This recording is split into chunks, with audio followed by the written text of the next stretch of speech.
Hi guys, welcome back to Wikimedia YouTube channel. ನಾನು GM Pavitra. ಎಷ್ಟೋ ಜನರಿಗೆ ಇಂಟರ್ವ್ಯೂಗೆ ಹೋಗುವಾಗ ಯಾವ ರೀತಿ ಹೋಗಬೇಕು, ಏನೆಲ್ಲ ಪ್ಲಾನ್ ಮಾಡ್ಕೊಳ್ಬೇಕು, ಇಂಟರ್ವ್ಯೂನಲ್ಲಿ ಏನೆಲ್ಲ ಇಂಪಾರ್ಟೆಂಟ್ ಆಗತ್ತೆ ಅನ್ನೋ ಬಗ್ಗೆ ಗೊತ್ತಿರೋದಿಲ್ಲ. ಸೊ ಇವತ್ತಿನ ಈ ವಿಡಿಯೋದಲ್ಲಿ ಇಂಟರ್ವ್ಯೂಗೋಸ್ಕರ ರೆಡಿ ಆಗ್ತಾ ಇರೋರಿಗೆ ತುಂಬಾನೇ ಹೆಲ್ಪ್ಫುಲ್ ಆಗುವಂತ ಒಂದಿಷ್ಟು ಪಾಯಿಂಟ್ಸ್ಗಳನ್ನ ಹೇಳ್ತೀನಿ. ಸೊ ವಿಡಿಯೋನ ಕೊನೆ ತನಕ ಎಲ್ಲೂ ಮಿಸ್ ಮಾಡದೆ ನೋಡಿ. ಸಾಮಾನ್ಯವಾಗಿ ಫ್ರೆಶರ್ಸ್ ಅಂತಂದ್ರೆ ಈಗ ತಾನೇ ಎಜುಕೇಶನ್ ಮುಗಿಸಿ ಇಂಟರ್ವ್ಯೂಗೆ ಹೋಗೋರಿಗೆ ಸಿಕ್ಕಾಪಟ್ಟೆ ನರ್ವಸ್ನೆಸ್ ಇರುತ್ತೆ. ಏನಾಗತ್ತೋ ಏನೋ, ಯಾವ ಪ್ರಶ್ನೆ ಕೇಳ್ತಾರೋ ಏನೋ ಅಂತೆಲ್ಲ ಫುಲ್ ಟೆನ್ಷನ್ ಅಲ್ಲಿ ಇರ್ತಾರೆ. ಆದ್ರೆ ಇಂಟರ್ವ್ಯೂ ಅಲ್ಲಿ ನಮ್ಮ ನಾಲೆಡ್ಜ್ ಜೊತೆಗೆ ನಮ್ಮ ಡ್ರೆಸ್ಸು, ನಮ್ಮ ಮಾತಿನ ಶೈಲಿ, ನಮ್ಮ ಬಿಹೇವಿಯರ್ ಕೂಡ ತುಂಬಾನೇ ಮುಖ್ಯ ಆಗುತ್ತೆ. ಇವುಗಳು ಕೂಡ ನಿಮ್ಗೆ ಕೆಲಸ ಕೊಡಿಸುವಲ್ಲಿ ಹೆಲ್ಪ್ ಮಾಡತ್ತೆ. ಇದು ಮೊದಲನೇ ಪಾಯಿಂಟ್. ಇನ್ನು ನೆಕ್ಸ್ಟ್, ರಿಸರ್ಚ್.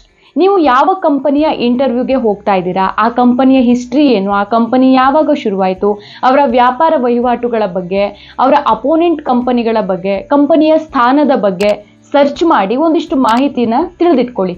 ಇಂಟರ್ವ್ಯೂ ಶುರು ಮಾಡಿದಾಗ ಅವರ ಸ್ಮಾರ್ಟ್ ಪ್ರಶ್ನೆಗಳಿಗೆ ನಿಮ್ಮ ಈ ರಿಸರ್ಚ್ ಹೆಲ್ಪ್ ಆಗಬಹುದು. ಇನ್ನು ನೆಕ್ಸ್ಟ್, ಪರ್ಸ್ನಲ್ ಆಗಬೇಡಿ. ಕೆಲಸವನ್ನ ಪ್ರೀತಿಸಿ, ಆದರೆ ಇಂಟರ್ವ್ಯೂ ಟೈಮ್ನಲ್ಲಿ ತೀರಾ ಪರ್ಸ್ನಲ್ ಆಗಿ ಆನ್ಸರ್ ಮಾಡೋಕೆ ಹೋಗ್ಬೇಡಿ. ಇಂಟರ್ವ್ಯೂನಲ್ಲಿ ನಿಮ್ಮ ಫ್ಯಾಮಿಲಿ, ಊರುಗಳ ಬಗ್ಗೆ ಕೂಡ ಪ್ರಶ್ನೆಗಳನ್ನ ಕೇಳುವಂತ ಸಾಧ್ಯತೆ ಇರುತ್ತೆ. ಇಲ್ಲ 100% ಕೇಳ್ತಾರೆ. ಊರಿನ ಬಗ್ಗೆ ಕೇಳಿದ್ದಾರೆ, ನಮ್ಮ ಫ್ಯಾಮಿಲಿ ಬಗ್ಗೆ ಕೇಳಿದ್ದಾರೆ ಅಂತ ಓವರ್ ಎಕ್ಸೈಟ್ಮೆಂಟ್ ಅಲ್ಲಿ ತೀರಾ ಪರ್ಸ್ನಲ್ ವಿಚಾರಗಳನ್ನ ಹೇಳದೆ ಇರೋದು ಒಳ್ಳೆಯದು. ಇನ್ನು ನೆಕ್ಸ್ಟ್, ಹಿಂದಿನ ಉದ್ಯೋಗ. ಇಂಟರ್ವ್ಯೂನಲ್ಲಿ ನಿಮ್ಮ ಹಳೆ ಕಂಪನಿ ಬಗ್ಗೆ ಕೇಳ್ತಾರೆ, ಅಥವಾ ಅಲ್ಲಿ ಯಾಕೆ ಕೆಲಸ ಬಿಟ್ರಿ ಅಂತ ಕೂಡ ಕೇಳ್ಬಹುದು. ಆದರೆ ಯಾವುದೇ ಟೈಮಲ್ಲೂ ಕೂಡ ಹಳೆ ಕಂಪ್ನಿ ಬಗ್ಗೆ ನಿಮ್ಗೆ ಎಷ್ಟೇ ಬೇಜಾರಿರಲಿ, ಎಷ್ಟೇ ಸಿಟ್ಟಿರಲಿ, ಅದನ್ನ ಆ ಟೈಮ್ನಲ್ಲಿ ಅಂದ್ರೆ ಇಂಟರ್ವ್ಯೂ ಟೈಮ್ನಲ್ಲಿ ಹೊರ ಹಾಕದೆ ಇರೋದೇ ಒಳ್ಳೇದು. ನಿಮ್ಮ ಹಳೆ ಕಂಪ್ನಿ ಬಗ್ಗೆ ನೀವು ನೆಗೆಟಿವ್ ಆಗಿ ಮಾತಾಡಿದ್ರೆ ಅದು ನಿಮ್ಮ ಕೆಲಸಕ್ಕೆ ಕುತ್ತು ತರಬಹುದು. ಇನ್ನು ನೆಕ್ಸ್ಟ್, ಡ್ರೆಸ್ಸಿಂಗ್. ಇನ್ನು ನಾವೆಲ್ಲೇ ಹೋದ್ರೂ ಸಹ ನಮ್ಮನ್ನ ಅಳಿಯೋದು ನಮ್ಮ ಬಟ್ಟೆ ಮತ್ತು ನಮ್ಮ ಶಿಸ್ತಿನ ಮೂಲಕ. ಸೊ ಇಂಟರ್ವ್ಯೂಗೆ ಹೋಗುವಾಗ ಐರನ್ ಮಾಡಿದ ಬಟ್ಟೆನ ಯೂಸ್ ಮಾಡಿ, ಉಗುರುಗಳನ್ನು ನೀಟಾಗಿ ಕ್ಲೀನ್ ಮಾಡಿ, ನೀಟಾಗಿ ಕಟ್ ಮಾಡಿಟ್ಕೊಳ್ಳಿ, ಕೂದಲನ್ನು ಸಹ ನೀಟಾಗಿ ಸೆಟ್ ಮಾಡಿ.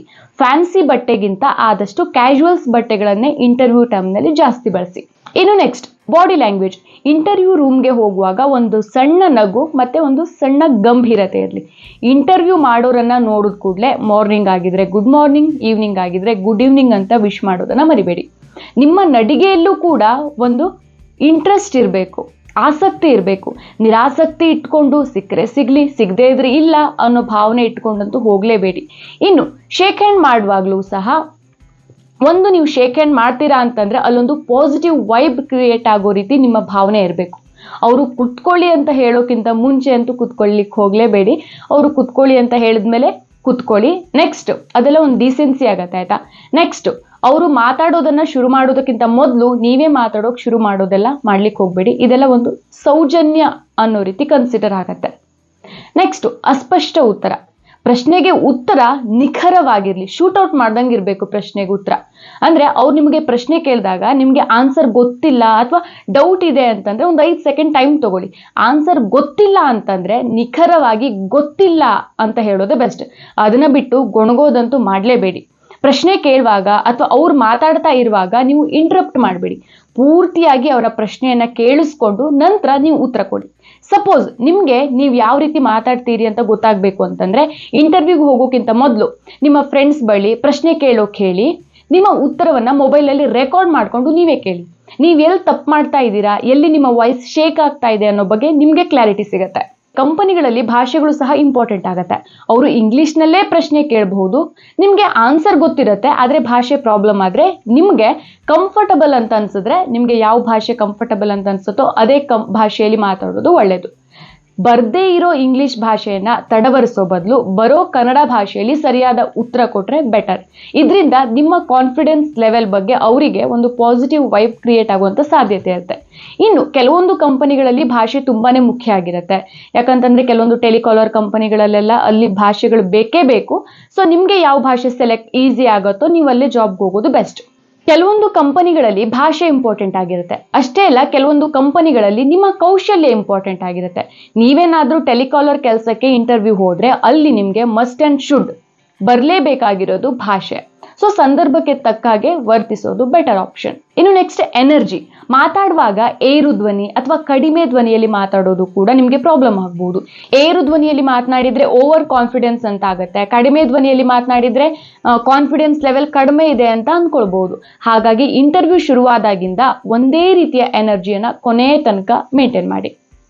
ಇನ್ನು ಡಿಸ್ಟ್ರಾಕ್ಷನ್ಸ್. ಇಂಟರ್ವ್ಯೂ ಟೈಮ್ನಲ್ಲಿ ನಿಮ್ಮ ಮೊಬೈಲನ್ನು ಸ್ವಿಚ್ ಆಫ್ ಮಾಡಿ, ಇಲ್ಲ ಅಂತಂದ್ರೆ ಸೈಲೆಂಟ್ ಮಾಡಿ. ಉಗುರು ಕಚ್ಚೋದು, ಕಾಲನ್ನ ಅಲ್ಲಾಡ್ಸೋದು, ತಲೆ ಕೂದಲನ್ನ ಯಾವಾಗಲೂ ಸರಿ ಮಾಡ್ಕೊಳ್ತಾ ಇರೋದು, ಚ್ವಿಂಗಮ್ ಅಗಿಯೋದು, ಈ ರೀತಿಯ ಬ್ಯಾಡ್ ಹ್ಯಾಬಿಟ್ಗಳನ್ನ ಇಂಟರ್ವ್ಯೂ ಟೈಮ್ನಲ್ಲಿ ಅವಾಯ್ಡ್ ಮಾಡಿಬಿಡಿ. ಇನ್ನು ಕೇಳೋಕೆ ಪ್ರಶ್ನೆಗಳೇ ಇಲ್ಲ ಅಂತ ಹೇಳೋದು.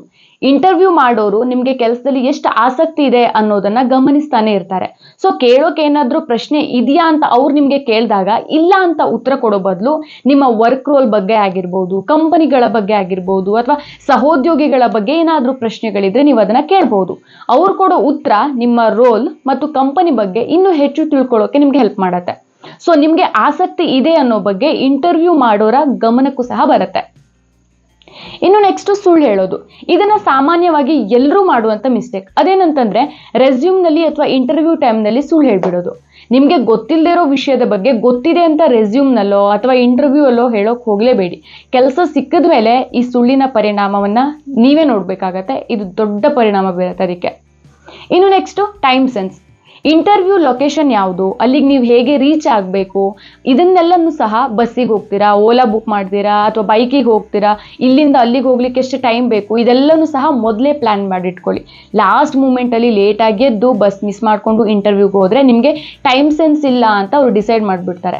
ಸಪೋಸ್ ಆನ್ಲೈನ್ ಇಂಟರ್ವ್ಯೂ ಆಗಿದ್ರೆ ಯಾವ ಆ್ಯಪ್ ಮೂಲಕ ಇಂಟರ್ವ್ಯೂ ಅಟೆಂಡ್ ಮಾಡಬೇಕು ಅಥವಾ ಯಾವ ಟೈಮಿಗೆ ಇಂಟರ್ವ್ಯೂ ಅಟೆಂಡ್ ಮಾಡಬೇಕು ಅದೆಲ್ಲವನ್ನು ಸಹ ಮೊದಲೇ ಡಿಸೈಡ್ ಮಾಡಿ ಪ್ರಿಪೇರ್ಡ್ ಆಗಿರಿ. ನೆಕ್ಸ್ಟು ಹಣ ಮತ್ತು ರಜೆ. ನೀವಾಗೆ ಸ್ಯಾಲ್ರಿ ವಿಚಾರ ಮಾತಾಡೋಕೆ ಹೋಗಲೇಬೇಡಿ. ನನಗೆ ಇಂಥ ದಿನ ರಜೆ ಬೇಕಾಗತ್ತೆ, ಇಂಥ ದಿನ ವೀಕ್ ಆಫ್ ಬೇಕಾಗತ್ತೆ ಅಂತ ಕೂಡ ಡಿಸ್ಕಸ್ ಮಾಡಬೇಡಿ. ಮೊದಲು ಕೆಲಸದ ಮೇಲೆ ಇಂಟ್ರೆಸ್ಟ್ ಇರಬೇಕು, ನಂತರ ಸ್ಯಾಲ್ರಿ ವಿಚಾರ. ಸೊ ನೀವೇ ಮೊದಲು ಸ್ಯಾಲ್ರಿ ಅಥವಾ ರಜೆ ಬಗ್ಗೆ ಕೇಳಿದ್ರೆ ನೀವು ಬರೀ ಸ್ಯಾಲ್ರಿಗಷ್ಟೇ ಕೆಲಸ ಮಾಡ್ತೀರಾ ಅಂತ ಅವ್ರು ಅಂದ್ಕೊಳ್ಳುವಂಥ ಸಾಧ್ಯತೆ ಇರುತ್ತೆ. ಸೊ ಅವರಾಗೆ ಕೇಳು ತನಕ ಆದಷ್ಟು ತಾಳ್ಮೆಯಿಂದ ಇರಿ. ನೆಕ್ಸ್ಟ್ ಒನ್ ಇಮೇಲ್ ಮಾಡೋದು. ಇವಾಗೆಲ್ಲ ನಿಮಗೆ ಡೈರೆಕ್ಟ್ ಮೇಲ್ ಬಂದ್ಬಿಡತ್ತೆ, ಇಂಥ ದಿನ ಇಂಥ ಟೈಮ್ಗೆ ಬನ್ನಿ ಅಂತ. ಸೊ ಇಂಟರ್ವ್ಯೂ ಕೊಟ್ಟು ಬಂದ್ಮೇಲೆ ಥ್ಯಾಂಕ್ ಯು ಅಂತ ಮೇಲ್ ಮಾಡೋದನ್ನ ಮರಿಬೇಡಿ. ಇದೊಂದು ಡೀಸೆನ್ಸಿ ಅಂತ ಕನ್ಸಿಡರ್ ಆಗುತ್ತೆ. ಇದರಿಂದ ನಿಮಗೆ ಕೆಲಸದ ಮೇಲಿರುವಂಥ ಆಸಕ್ತಿ ಅವ್ರಿಗೆ ಗೊತ್ತಾಗತ್ತೆ. ಸೊ ಗೈಸ್, ನೋಡಿದ್ರಲ್ವಾ, ಇದಿಷ್ಟು ಒಂದು ಇಂಟರ್ವ್ಯೂ ಟೈಮ್ನಲ್ಲಿ ನಿಮ್ಮ ತಲೆಯಲ್ಲಿ ಏನಿದೆ ಅನ್ನೋದ್ರ ಜೊತೆಗೆ ನಿಮ್ಮ ಬಾಡಿ ಲ್ಯಾಂಗ್ವೇಜ್ ಆಗಿರ್ಬೋದು, ನಿಮ್ಮ ಭಾಷೆ ಆಗಿರ್ಬೋದು, ನೀವು ಹೇಗೆ ಮಾತಾಡ್ತೀರಾ ಅನ್ನೋದಾಗಿರ್ಬೋದು, ಇದೆಲ್ಲವೂ ಕೂಡ ಕೌಂಟ್ ಆಗ್ತಾ ಇರುತ್ತೆ.